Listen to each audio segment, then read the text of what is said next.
করার জন্য সকলকে বলেছি, এই জমিটা নেওয়ার জন্য বলেছি, এই জমিকে বলেছি, পুলিন দাসকে বলেছি, রাখাল ছিল, আমার বাবাজি ছিল, ভবরঞ্জন ছিল, তাদেরকে বলেছি কত বাবা নিয়ে ফেলবো যা আমার এক শিষ্য দেহ রেখেছে, তার ভাই কিছুদিন আগে দেহ রেখেছে, ওনাকে বলেছি চিত্রসেন ভেলোকে বেশি করতাম, চিত্রসেনকে কম লাভ পাঠাম, এরা সেই সময় বেশি বাণিজ্য করতো।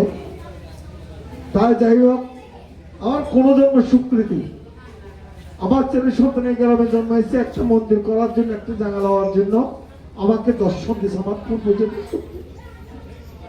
কেন? আমার একজন একটা বংশের গৌরবকে আমার বাবাজি, যিনি শাসকের পৃথিবী লেখাপড়া করেছে, বাল্যকাল থেকে ওনার সঙ্গে আমার চলাফেরা করতাম, ওনার সঙ্গে কথাবার্তা করতাম। কেন? জীবে দয়া নামের হচ্ছে বৈষ্ণব সমাজ। বারবার আমি বলি জীবকে দয়া করবেন, বৈষ্ণব সেবা দিবেন, গুরু সেবা দিবেন, হরি সেবা করবেন। দেখেছি এই গ্রামে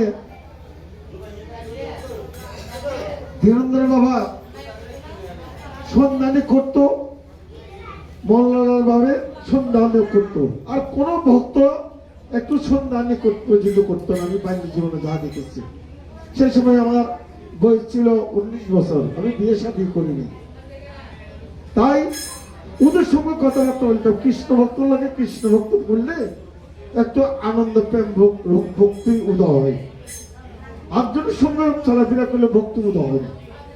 যে আমার বাবাজি, ওরা কোনো জন্ম শুক্র, ছেলে সন্তান, স্ত্রী, লেখাপড়া, ওরা